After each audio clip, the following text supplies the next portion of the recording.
Hola, bienvenidos a este episodio. Estoy muy emocionada porque hoy tenemos a dos invitadas. Una de ellas es la doctora Pilar. Estoy muy contenta de que puedas estar aquí compartiendo con nosotros temas tan importantes relacionados a la salud mental y cómo pues nuestra mente también se enferma y también en ciertos casos requiere medicamento, requiere ayuda y requiere un grupo de personas profesionales que puedan ayudarte en ese momento a salir adelante. Así que bienvenida, Pilar. Muchas gracias por estar aquí. Muchas gracias por la invitación. La doctora Pilar Carriedo García Morato se formó como médico cirujano en la Facultad de Medicina de la Universidad Nacional Autónoma de México y posteriormente como especialista en psiquiatría en el Instituto Nacional de Psiquiatría Ramón de la Fuente. Actualmente forma parte del equipo de psiquiatría del Hospital Ángeles Lomas y es la coordinadora de educación médica de la Asociación Psiquiatría Mexicana.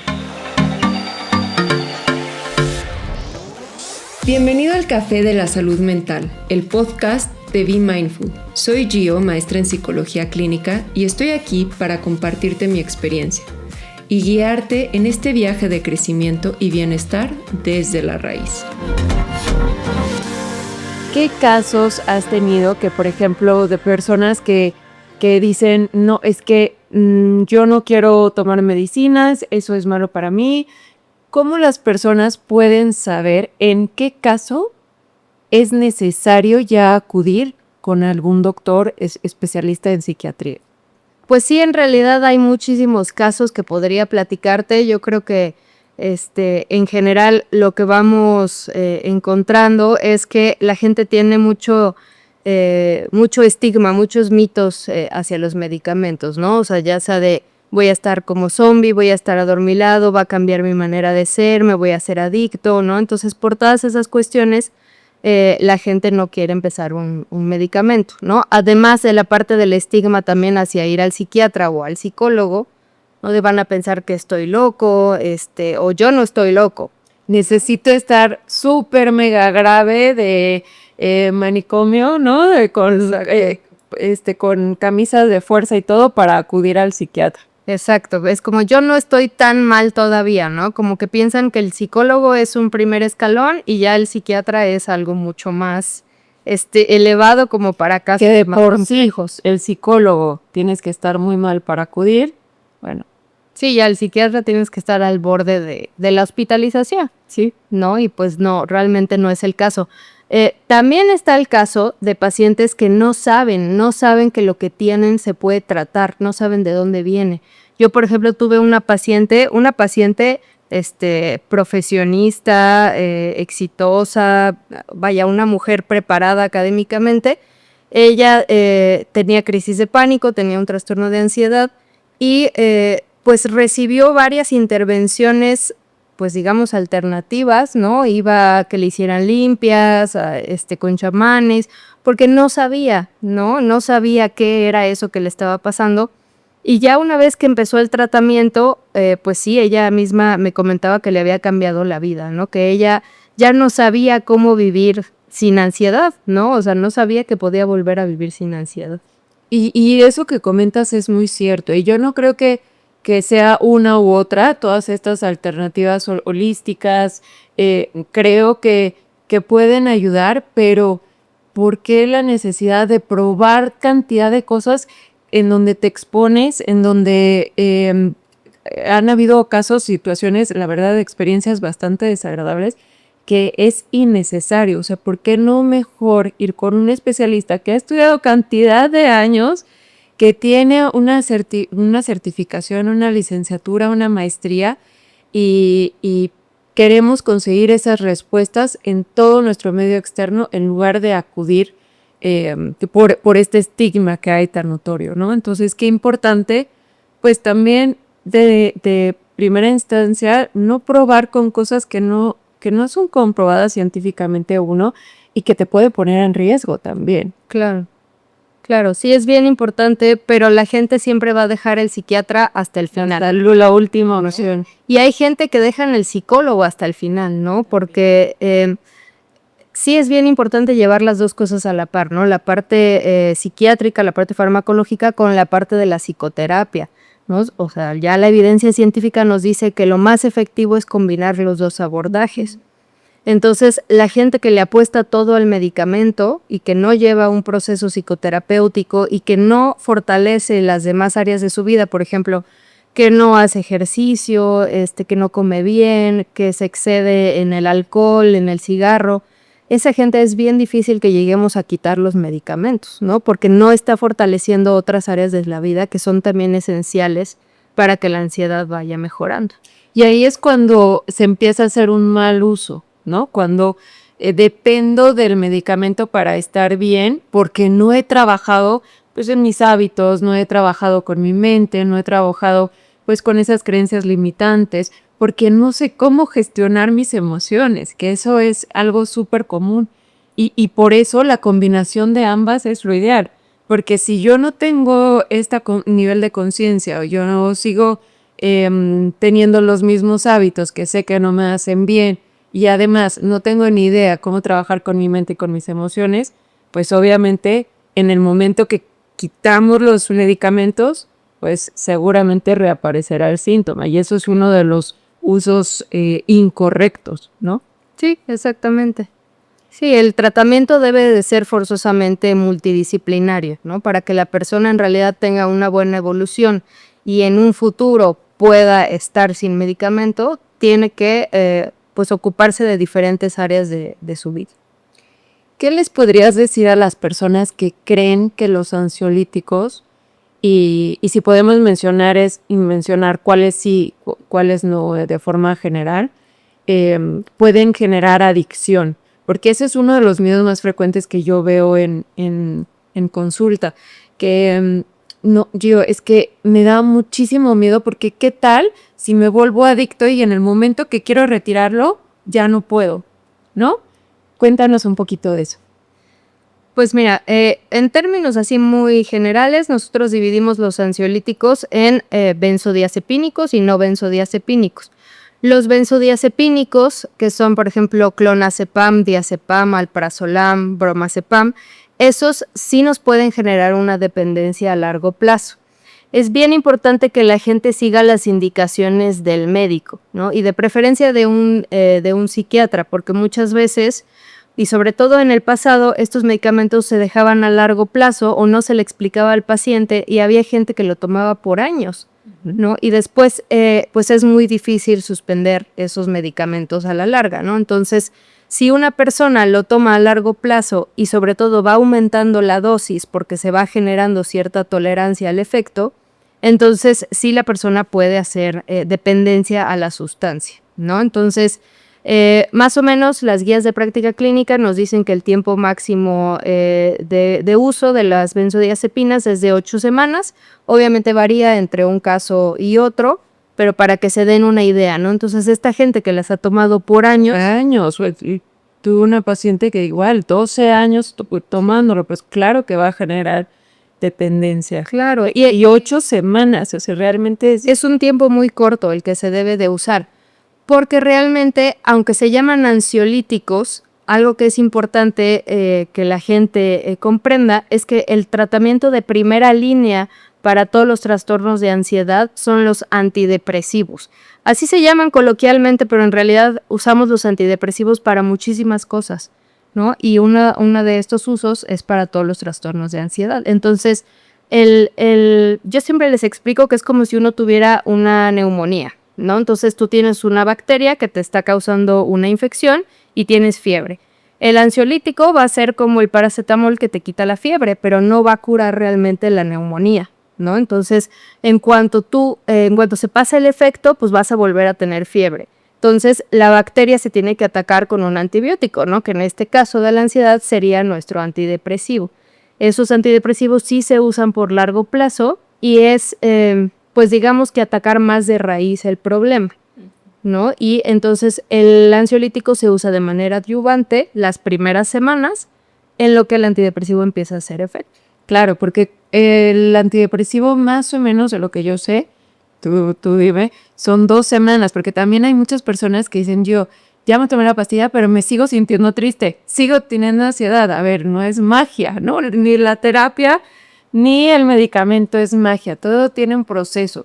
más o menos cuánto tarda y qué efectos podría esperar la persona que empieza a medicarse con algún antidepresivo. Pues el efecto puede tardar, ¿no? Hay gente que lo empieza a percibir, sí, a las 2, 3 semanas, pero lo habitual es de 4 o 6 semanas, ¿no? Incluso un poco más. Igual con eso vamos ajustando la dosis para encontrar la dosis ideal de cada persona. En realidad son medicamentos muy seguros. Se toleran bastante bien. En general, algunas personas suelen referir algunas cosas leves los primeros días, un poco de dolor de cabeza, mareos, náuseas, pero cosas que son muy tolerables y sobre todo que en unos cuantos días de tratamiento se quita, ¿no? Eso es lo más habitual. En general se toleran muy bien y son muy seguros. Y en caso que no, ahí es cuando es importante comunicarlo y tener, pues, el decirlo a su doctor, a su psiquiatra, no me estoy sintiendo bien, estoy sintiendo esto, es normal, ¿no? Qué importante es poder comunicarse para también saber las dosis, para también saber, porque no es como que ya te doy tu receta y así se queda, ¿no? Claro. Es ir evaluando, pues, si se incrementa, si se disminuye la dosis, de acuerdo también a cómo se vaya sintiendo la persona, ¿cierto? Exactamente, y de ahí es que sea tan importante la comunicación entre el paciente y el médico, ¿no? Porque si el paciente tiene algún efecto secundario o no está sintiendo una mejoría, es importante comunicarlo, porque en realidad tenemos muchas opciones. Entonces, si el paciente no nos lo comunica o se siente muy mal y lo suspende y deja de ir, pues nosotros ya no podemos ayudarle, ¿no? Ya no podemos modificar el tratamiento para que la persona se sienta bien. Entonces, la idea del tratamiento es que la persona vuelva a ser su yo normal, ¿no? O sea, su yo de siempre, sin estar adormilado, sin que cambie su manera de ser, nada, o sea, totalmente normal, totalmente funcional. Que eso es otro de los miedos, ¿no? Es que, ¿qué tal si dejo de ser yo? ¿Qué tal si me vuelvo un zombie andante, ¿no? O empiezo a ser mucho más hiperactivo, como que, y es normal, existe este miedo de no saber cómo voy a hacer con y sin el medicamento, ¿no? Tanto el miedo a hacer algo negativo o a la dependencia. Creo que son los dos miedos principales con los que yo más he visto y es justo, ¿no? Esta parte de si tienes un buen approach, un buen seguimiento, siendo constante con la toma del medicamento de acuerdo a la receta que te han dado, pues no tiene que haber alguna dependencia o que te conviertas en un zombie o que de pronto sientas una euforia que no puedas con ella, ¿no? Claro, exactamente. Y realmente sí me ha tocado también estas personas que dicen, es que va a cambiar mi personalidad o la de mi hijo, ¿no? Muchos papás que llevan a sus hijos, Sí. y los hijos necesitan el tratamiento, pues les da mucho miedo. En realidad la personalidad no cambia, o al menos no cambia tan fácilmente, ¿no? Los medicamentos no tienen ese efecto, ¿no? Lo que cambian son estos síntomas que presentamos. Entonces, si la persona es una persona muy ansiosa, está muy irritable, es muy enojona, eso sí puede cambiar, ¿no? Pero bueno, yo eso lo veo más como un beneficio. Sí, completamente.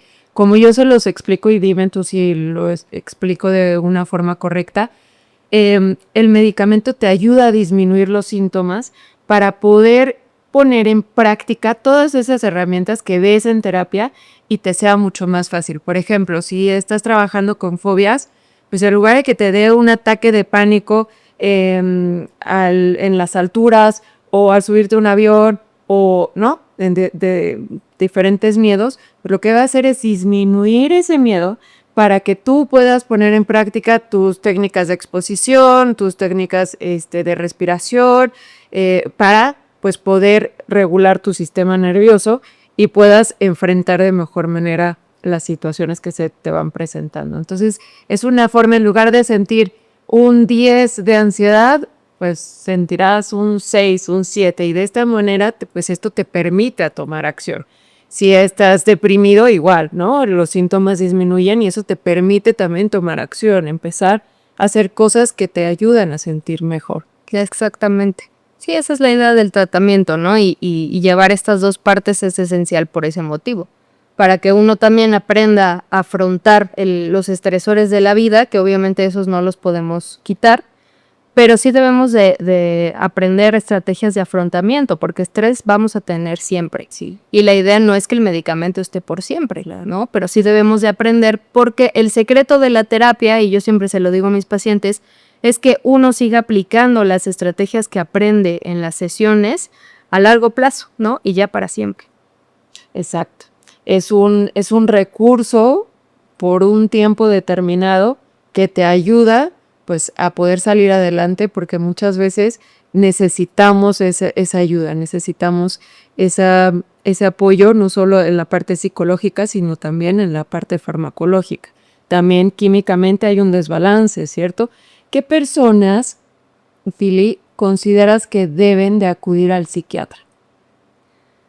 Pues mira, yo tenía una maestra que nos decía que realmente el psiquiatra es el que debe de hacer el diagnóstico. Yo creo que también los psicólogos pueden hacer los diagnósticos, pero bueno, si queda la duda, o sea, ante cualquier duda, pues ir al psiquiatra, ¿no? La gente teme que si van al psiquiatra a fuerzas los van a medicar. Realmente no, o sea, si el psiquiatra ve que lo que necesitas es terapia, te va a mandar a terapia, ¿no? O sea, no forzosamente te van a medicar. Entonces, pues yo creo que ante la duda se puede acudir. Y cuando sí es ya algo definitivo, es, por ejemplo, gente que ya está en terapia y que ve que no avanza porque los síntomas ya están desbordados, ¿no? Puede necesitar ahí alguna ayuda. También personas que tienen ya una disfunción muy importante, ya sea en su trabajo, en la escuela, en la familia o en su persona, ¿no? Gente que ya no sale de casa, que no se quiere bañar, que no se arregla, que dejó de estudiar, que dejó de trabajar, que ya se peleó con todos, ¿no? Esos grados de disfunción, pues también ameritan ya una intervención. Y esto es más subjetivo, pero también el malestar, ¿no? Si hay mucho malestar y no se puede controlar y sigue con el tiempo y tenga o no digamos, una causa identificable, pues yo creo que lo mejor es buscar atención. Completamente, y sobre todo personas que no es que no quieran, es que no pueden tomar acción, no pueden poner en práctica las herramientas que se están viendo en terapia y lo que tú decías, cuando el síntoma es ya muy fuerte. Y creo que también es súper valioso lo que dices, ante la duda, pues ir con el psiquiatra, porque no siempre requiere medicamento y no siempre viceversa, ¿no? O sea, no necesariamente puedes también tú solito y existe esta creencia también de debilidad, ¿no? Estas personas de yo puedo y es que no necesito medicamento, no necesito de psicólogos y yo he podido salir adelante en este momento también. Y sí, o sea, sí podrías, pero ¿por qué no también pedir ayuda? ¿Por qué no también hacerte la vida más fácil, más fluida? Ese periodo, en lugar de prolongarlo de sufrimiento por mucho tiempo, ¿por qué no recibir ese tratamiento que necesitas, que especialistas te recomiendan? Entonces, creo que ese sería un mensaje a las personas que pues no se sienten bien en diferentes áreas de su vida, que están siendo disfuncionales, que tienen síntomas muy altos, tanto de ansiedad como depresión.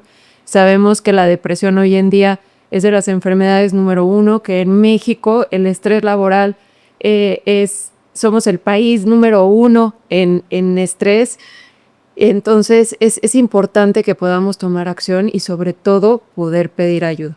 Así que, Fili, muchísimas gracias. No sé si hay algo más que quieras comunicar, algún mensaje que quieras transmitir a las personas que te están escuchando.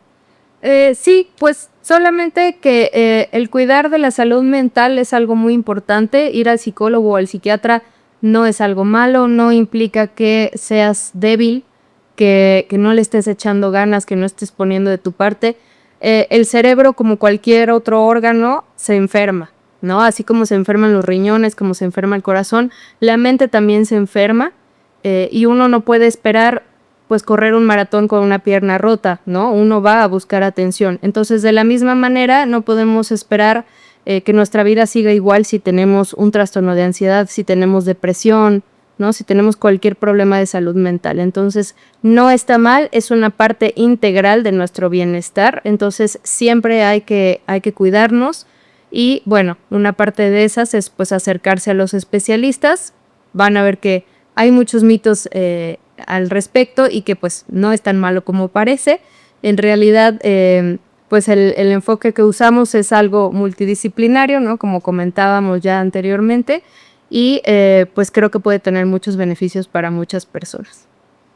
Muchas gracias. Y siempre es bueno trabajar en equipo. La comunicación entre psiquiatra, psicólogo, paciente, familia, pues se convierte en este grupo de apoyo tan importante. Así que muchísimas gracias. Dinos, Pili, ¿dónde te podemos encontrar?